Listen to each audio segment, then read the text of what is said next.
Alors aujourd'hui, dans cette séance de présentation et d'information sur le plan d'investissement extérieur de l'Union européenne, qui est une nouvelle initiative lancée il y a un an par l'Union européenne dans le cadre de sa nouvelle alliance entre l'Afrique et l'Europe et qui vise à faire monter à bord pleinement le secteur privé dans nos objectifs de développement, dans nos objectifs d'émergence au Sénégal. Qu'en cela, nous sommes tout à fait en phase avec les objectifs du plan Sénégal émergent, qui a également une forte focalisation sur le rôle du secteur privé pour que les investissements qui sont requis pour faire décoller tout ce qui doit décoller soient présents.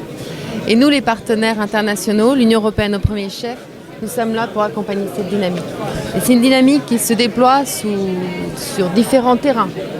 D'abord, pour attirer les investisseurs, il faut que les conditions soient présentes. Beaucoup d'investisseurs sont potentiellement intéressés à venir investir au Sénégal parce qu'un certain nombre d'éléments objectifs sont présents dans ce pays, des opportunités, la stabilité, la volonté d'avancer, qui sont bien sûr attirantes. Mais pour cela, il faut un cadre, un climat des affaires, un environnement réglementaire, administratif, pour encadrer l'investissement qui doit être absolument au top.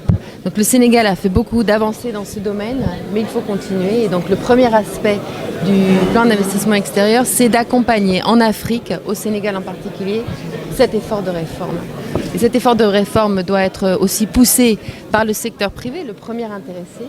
Et nous avons, à l'occasion de cette rencontre, rassembler des voix fortes du secteur privé international, européen et sénégalais bien sûr, qui viennent avec une approche très pragmatique et des propositions concrètes sur la manière dont les choses peuvent être encore améliorées dans ce pays. Nous sommes à l'écoute, c'est notre rôle.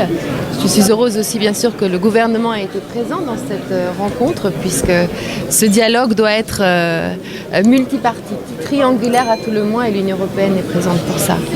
La dernière nouveauté que je voudrais ajouter sur le plan d'investissement extérieur, c'est que l'une des contraintes à l'investissement, c'est la difficulté de l'accès au crédit.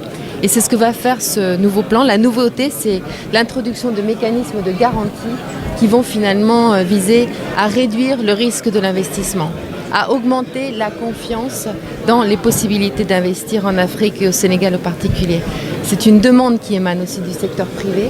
C'est une demande qui va viser en particulier le développement des petites et moyennes entreprises qui sont véritablement le moteur du développement économique inclusif dans ce pays. Donc un succès et nous sommes là. Bien sûr, l'informel qui a un rôle très important dans l'économie sénégalaise, qui apporte d'ailleurs beaucoup, est un facteur dont d'ailleurs le secteur privé formel nous parle souvent.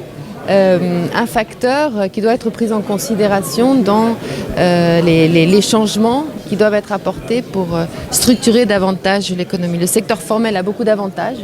C'est un partenaire vers lequel on se tourne, un partenaire de dialogue. C'est un partenaire qui crée des emplois de qualité, sur qui on peut se reposer pour que certains standards soient respectés. C'est un partenaire aussi dans le développement et la structuration de l'économie parce qu'il paye des impôts. Donc il est vrai que beaucoup doit être focalisé pour encourager la formalisation de l'économie. Ça fait partie des objectifs du gouvernement. Et sur ces sujets aussi, il faut voir que les invités d'aujourd'hui ont des propositions concrètes.